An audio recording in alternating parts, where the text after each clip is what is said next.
ହରିଣୀ ଯେ ରୂପ ଜଳସ୍ରୋତ ପାଇଁ ଧକାଏ, ସେ ରୂପ ହେ ପରମେଶ୍ୱର ମୋ ପ୍ରାଣ ତୁମ୍ଭ ପାଇଁ ଧକାଏ। ପରମେଶ୍ୱରଙ୍କ ନିମନ୍ତେ ଜୀବିତ ପରମେଶ୍ୱରଙ୍କ ନିମନ୍ତେ ମୋ ପ୍ରାଣ ତୃଷିତ। ମୁଁ କେବେ ଆସି ପରମେଶ୍ୱରଙ୍କ ଛାମୁରେ ଉପସ୍ଥିତ ହେବି। ମୋହର ଲୋତକ ଦିବାରାତ୍ର ମୋହର ଭକ୍ଷ୍ୟ ହୋଇଅଛି, କାରଣ ଲୋକମାନେ ନିତ୍ୟ ମୋତେ କହନ୍ତି, ତୁମ୍ଭର ପରମେଶ୍ୱର କାହାନ୍ତି? ମୁଁ କିପରି ଲୋକାରଣ୍ୟ ସହିତ ଯାତ୍ରା କଲି, ପୁଣି ଆନନ୍ଦ ଓ ପ୍ରଶଂସା ଧ୍ୱନି ସହିତ ପର୍ବ ପାଳନକାରୀ ଜନତାକୁ ପରମେଶ୍ୱରଙ୍କ ଗୃହକୁ ଘେନିଗଲି। ଏ କଥା ସବୁ ସ୍ମରଣ କରି ମୁଁ ଆପଣା ପ୍ରାଣ ଆପଣା ଅନ୍ତରରେ ଢାଳି ଦେଉଅଛି।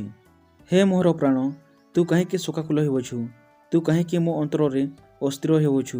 ପରମେଶ୍ୱରଙ୍କଠାରେ ଭରସା ରଖ, କାରଣ ମୁଁ ତାହାଙ୍କ ଶ୍ରୀମୁଖର ପ୍ରସନ୍ନତା ସକାଶୁ ପୁନର୍ବାର ତାହାଙ୍କର ପ୍ରଶଂସା କରିବି।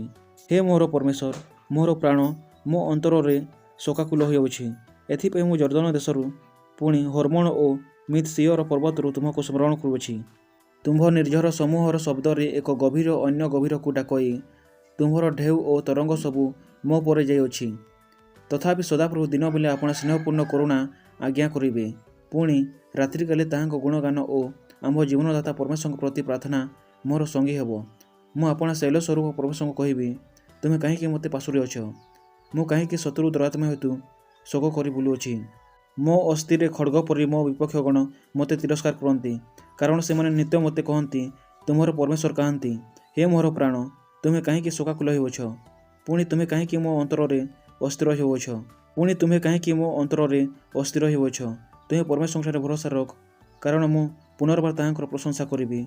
ସେ ମୋ ମୁଖର ପ୍ରସନ୍ନତା ଓ ମୋହର ପରମେଶ୍ୱର ଅଟନ୍ତି। ଆମେନ୍।